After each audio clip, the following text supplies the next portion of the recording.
We're back with another video. It's the same day that we revealed the white F80 M3. The black F80 is chilling in the street. If you didn't see the video, I had just bought this car. The car came from Indiana, and I've only owned this car for 2 days now, and drove it 100 miles and check engine light for cylinder 6 misfire. So we're gonna try to go ahead and get this sorted out. I have some extra parts from the black F80, so I'm gonna try to get this figured out. Take the ignition coil out. I believe that is what the problem is, but we're gonna see when we get into it. So let me make some room. I gotta get this neglected piece of engineering out the way, and we're gonna go ahead and pull the F80 in, and we'll get started on this car. Before we move this car into the actual garage, it does still have the code. I'm gonna go ahead and scan the code, clear it. The code was for cylinder 6 misfire. It was idling very rough. It was in limp mode. So I'm gonna go ahead and clear this code before we do anything, turn the car on. I wanna see if it's gonna rough idle when the code is cleared, or if the problem is gonna go away with the code and the code is actually making the car act like this. So you see right here, misfire. We're gonna go ahead and erase these codes. And let's see. If the car is still misfiring and doing that as is, then we know it's actually the issue. If it's going along with the code and the car runs fine without the code, then I think it's going to be something more of a pain in the ass. So let's go ahead and see.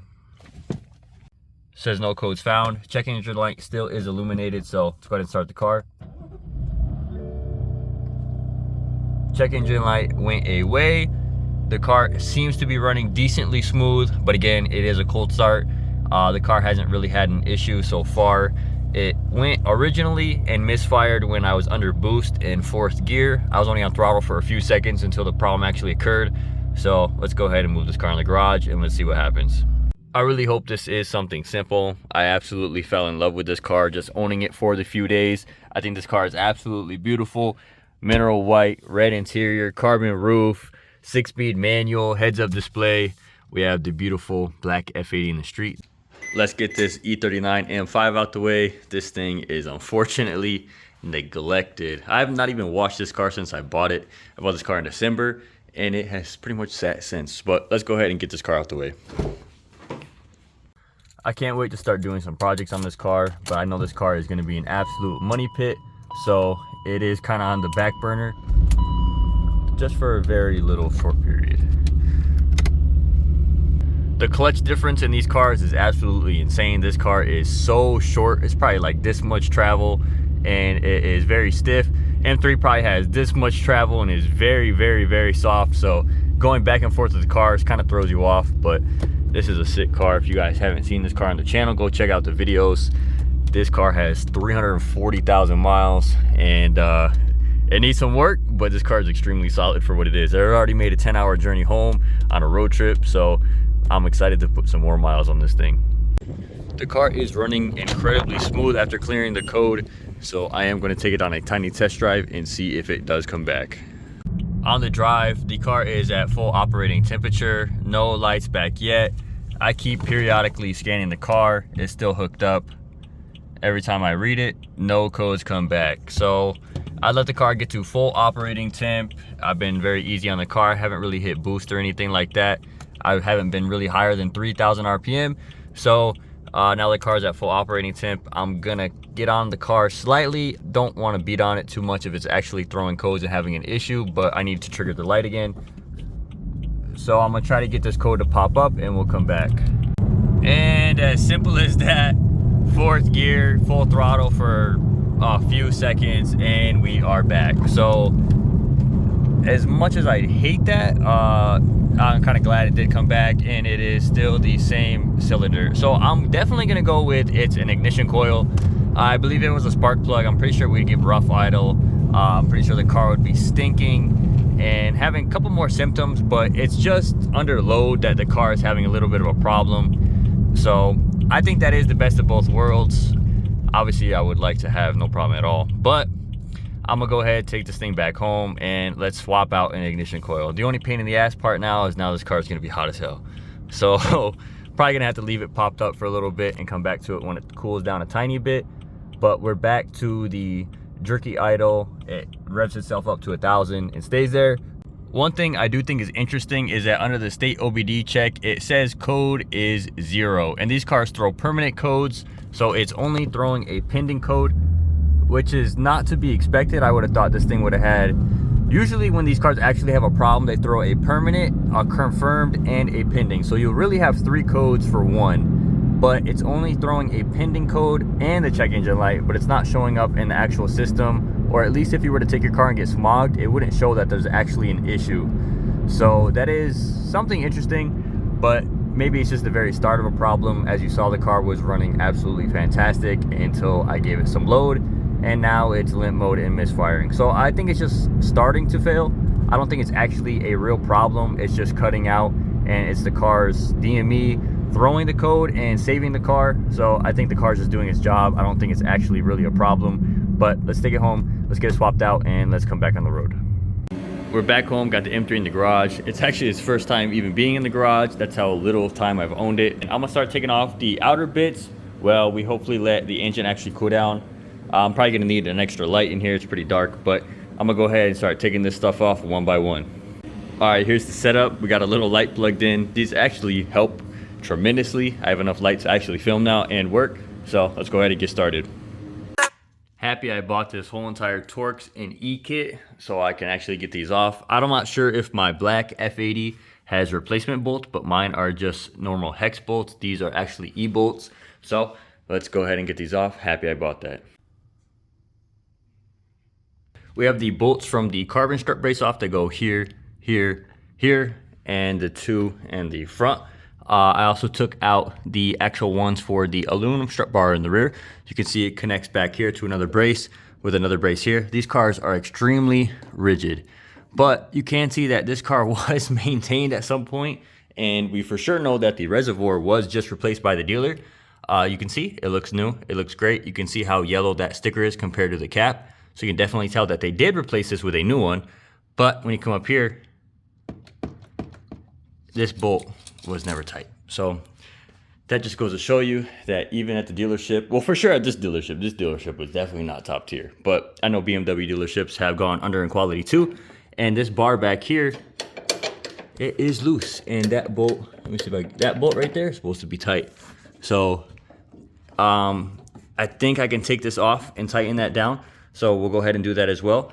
And hopefully, I'm pretty sure, I think this piece just snaps out. So we're gonna tighten that down at the end and make sure everything is tight, because I want this car as rigid as possible. So now I'm gonna go ahead and take out this, which you can see there's this little wire that runs through here. I'm gonna do it off camera because I know it's brittle and I wanna use both hands. And then we're gonna go ahead and remove this. We have to remove the 2 bolts in the back, as well as the bigger E bolts right here.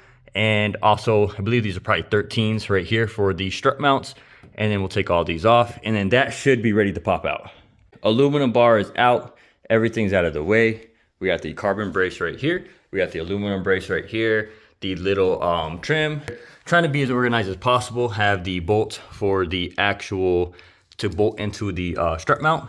And then we have the larger ones in the rear. We have a magnet tray with all the little bolts from right here. Pretty simple, pretty straightforward. These are all the same size for the ones in the rear. We have one bigger one here for the one on the side. Plastic clips, same thing over here. Have the exact same setup. Another magnet tray with the strut mounts, the little E12s in the rear, the larger ear E bolt, and then we have this one that is for the coolant reservoir. Coming over here, we have the tools that you do need for this process. I believe this is the E18. We have a tiny T30. We have a E12, 10 mil and a 13 mil. And you will need just a little pry tool to get the little clips that are off here. And up here, these are the 13s. So everything is out of the way now. So I don't think I'll have to take off that plastic tray, but I do believe that I have to take out this air box, as well as this charge pipes and this plastic cover. And then there's another cover that you have to take out. And then we can get to our problem. The engine's starting to cool off. It's still pretty hot, but this is taking a while, so it should be perfect timing. Time to take the air box out. I already unclipped the MAF. Just be extremely careful if you are doing this, because that's all that it has to clip on. And then especially on the passenger bank, you have to basically get the tiniest screwdriver and put something in it from this angle. You have to come in and pry it up very, very slightly. You can see that this little clip right here That's what goes on, and you just need to pry that up very, very gently because these are very fragile. Over here, it's a lot easier. You have a little more space, but over here is a little more difficult. Noticing a lot of things different with this car that I'm not very happy about. This bolt right here, let me see if I can get the light closer for you guys. This bolt right here is loose. You can see that it's not even threaded in. So there's a lot of little things that are kind of a huge red flag. I don't know what they were doing. I don't know if they were servicing this car, but I'll probably take this off just real quick to see if they put new filters or something. Maybe they left it loose, but it's definitely iffy seeing a lot of these stuff being loose and a lot of this stuff not being properly put back. But the Carfax, this car was completely maintained at BMW. I think it was maintained at BMW within a few hundred miles of going to this dealership that I bought it from. And the Carfax is BMW all the way through. There's nobody else but BMW. So all work done on this car is BMW, unless they paid separately to go to somebody else, but I really doubt it because the car was under warranty. Okay, this is where my expertise runs out. So I know that these cars do have blow-by, and I know it is somewhat normal to a exception, I guess. But coming over here into the charge cooler, you can see where my fingers are absolutely disgusting, but you can see my tips are pretty clean. So if you come over here, there's very minimal residue right there. Same thing. If you come over here, very minimal residue, even less than the first inlet, I guess you would call. Coming down here into the charge pipe the charge pipe where it comes up through the turbos, it is very dry, which I'm happy to see. You can slightly see down in there, it is pretty dry. I don't see any really residue right there. But coming down here into the, I guess the intake section right here, it does look a little wet. And if you come over here on the charge pipes, this is from the first one, which has quite a bit of residue on the entrance, but the actual turbo looks to be great. Over here, not much at all, but coming back to the rear one, I guess would be the second one, it looks absolutely dry, and same thing with here. So now my question is am I experiencing a little bit of blow-by? I just need a catch can, which I plan on doing anyway, but I want to make sure that this car isn't getting anything excessive, and I want to make sure that this car is very healthy. I just want to make sure that I have no issues or any excessive blow-by. So I don't remember how my black DCT F80 was, so if you let me down below, how much blow-by are you guys experiencing? Are you guys finding residue on charge pipes or on the inlet of the intercooler, or the charge cooler, sorry? And I don't know if they just installed this and they put hella oil for this to, I guess, seat and seal, but I don't think that it should be that wet on the inside or should look that wet down here. So if you guys have any knowledge on that, please let me know. I might sound stupid right now, or I might just be paranoid, but let me know down below if you guys are mechanics or have knowledge on this. Inform me down below. Please help me. I love this car. I don't want nothing to happen to this car. I just want to be on top of it. Okay, we are fully disassembled. I don't know how long this has been take. I've been messing around and kind of doing my own thing, but we are fully disassembled. We have everything off to get the spark plugs and the coils out. I am a little disappointed. I didn't want to wait to fix this car. I miss driving this thing and I want it fixed now. And I'm the type of person that I can't sleep. If this is broken or bothering me, I need to fix it ASAP. I don't want to sit here and wait. So I have full ignition coils and spark plugs on the way from FCP Euro. I did my most research last night and was going through everything, trying to find the very best recommended ignition coils and spark plugs. I went through all the forums, found out that Bosch sells faulty plugs that crack. People don't like NGK, people don't like Bosch, people recommend Delphi, people don't recommend going with Bavarian Motorsport or other Bosch. It's just so much back and forth. So I ordered the best of everything I could find. They sell an ignition kit. It's in my DCT F80.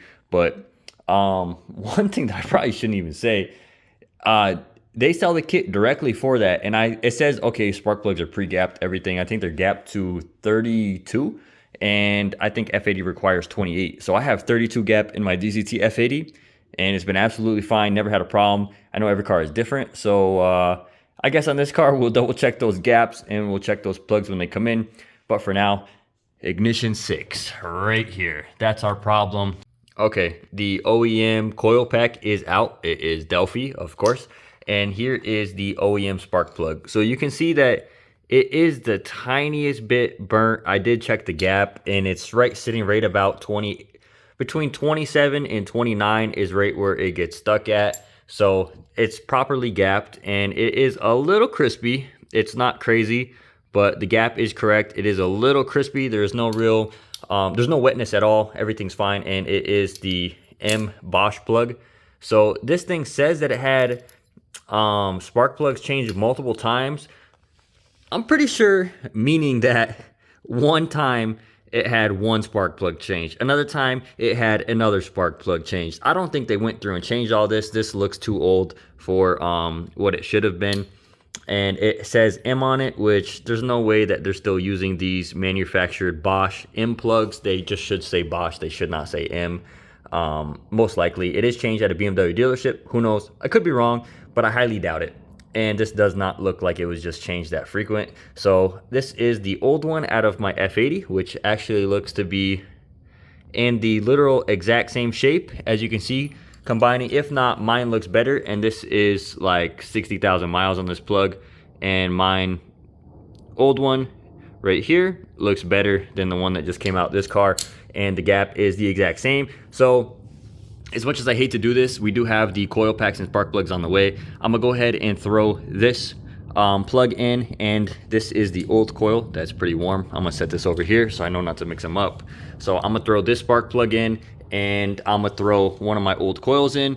Obviously I don't want to do that, but it's just for diagnostic reasons, and I don't want to, I don't want to take this car this far apart and not change the spark plug, and that'd be the issue, and then I have to come right back. So if I change the spark plug and the coil pack that were known good from a good car, I checked the gap on this plug and everything is right. So I'm gonna take one of these coils, one of these spark plugs, throw it in cylinder 6, and we're gonna go for a test drive. And if it still has an air, then unfortunately that's not the issue, but I'm really praying that this is the issue. So let's go ahead and throw this in now and assemble everything back. All right, we are back in, and boy, is this a sketchy job. I know, obviously, all you're gonna say, oh, it's probably the easiest work, but these cars have so many little quirks and issues that just everything feels sketchy. Tightening back into the plug, that is not a pleasant feeling. These engines are known for some weird failures. I don't even want to say, I don't even want to jinx it. I don't want the bad juju. But anyways, we're back in. It should be all the way tightened down. Spark plug was tight. Coil pack is in. So now we have new spark plug, new coil pack for cylinder 6. That is what was throwing my air. So hopefully this is all good. And again, we do have all new 6 plugs and coil packs on the way. So just be waiting for those to come in. And now I have the pleasure of reversing everything I undone.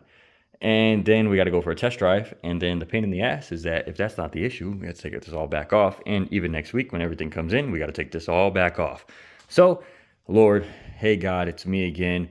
Please let this be my issue. Please let this car be fixed. I miss it. It's my dream car. I want to drive. All right. Anyways, let's put this back together and let's go back on the road.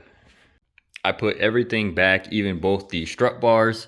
I cleaned up a little bit, so this thing looks absolutely beautiful right now.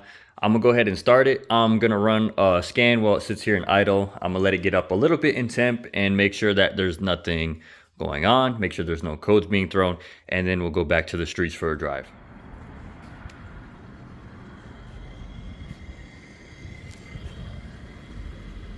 We've been driving for probably 15-20 minutes now. I'm still plugged in, monitoring, refreshing nonstop, making sure nothing's popping up. We don't have any lights on the dash. I don't want to say that again. Damn, I take it back. Never mind. We got MDM on the dash. There's a light. Hopefully we're safe. But anyways, I've given it full throttle. Oh shit. I've given it throttle probably like 5 times. We're back at the issue that the car cannot get traction, but God, is it pulling. It is incredibly strong. It just put a pit in my stomach. Maybe I'm just not used to fast cars, my bad. Anyways, it's been really good. It feels super smooth. I've been monitoring the boost and the torque, making sure it's making full power, watching the revs, make sure there's no stumbling or breaking up. We did replace the coil pack and the spark plug, so we hopefully eliminated one or the other. And then, like we've mentioned multiple times in the video, we do have both on the way. So that should be a big plus. And we're gonna go ahead and keep driving this a little. I want to give it basically a full shakedown.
Baby, I ain't got no problem with passing you. Cause I know that cash low-key niggas really be mad at you. Catching that attitude, especially when they get into it as fast as you. But you know I let these hoes do what they supposed to. I bring the hoes through fucking with protein. You niggas local still. I'm going global. Still in the block like, oh no. Still in the hood like, I ain't signed no deal. This shit get real. Still might have to miss a couple meals. When you try. Still monitoring on the scanner, still watching everything. But yeah, the car's been feeling amazing. I feel scared to even talk positively because I jinxed it last time. So I'm gonna continue driving. I'm about to be home. I filmed some clips on the GoPro, so now let's see if I can incorporate some of that into the video. I've been doing these driving videos, but I've been having to drive and film by myself. So hopefully with the GoPro, it'll be a upgrade in content and footage, and also give me the chance to do more POV. So I'll see how I can incorporate that, and let me know if you guys like that more. But yeah, I appreciate you guys for watching. We're gonna take this thing home, and then we'll do an outro at the house. We're home. It's extremely dark out here. We have the F80 M3 in the street, and now the E39 M5 is going back into the garage.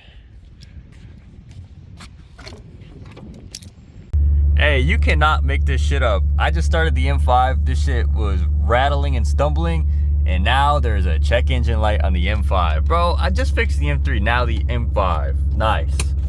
Let's put this piece of shit in the garage. I can't catch a break, man. What's going on? You gotta be kidding me. Really? This is what we dealing with? 10 codes. Intake, camshaft position, timing. Great. Purge valve. Nice. Misfire, nice. What a great way to end the night. Nice. This car was just perfect, and now it's like this. Bro, I gotta stop speaking. We literally got in this car to move it, and I said, okay, this car is super solid. Oh, I made a 10-hour road trip, everything's fine. Then the fucking check engine light turned on. I literally just had the exact same happen with the M3. I'm not speaking anymore. I'm over this shit. All right. That's it for today's episode. Looks like we got some more work coming in the future, so I appreciate you guys for tuning in. I can't catch a break, so hopefully you guys have better luck than me and you guys are having a better time. But M3 is okay. I can't say anything, so I'm gonna just get out of here. Like, comment, and subscribe, and I'll see you guys later.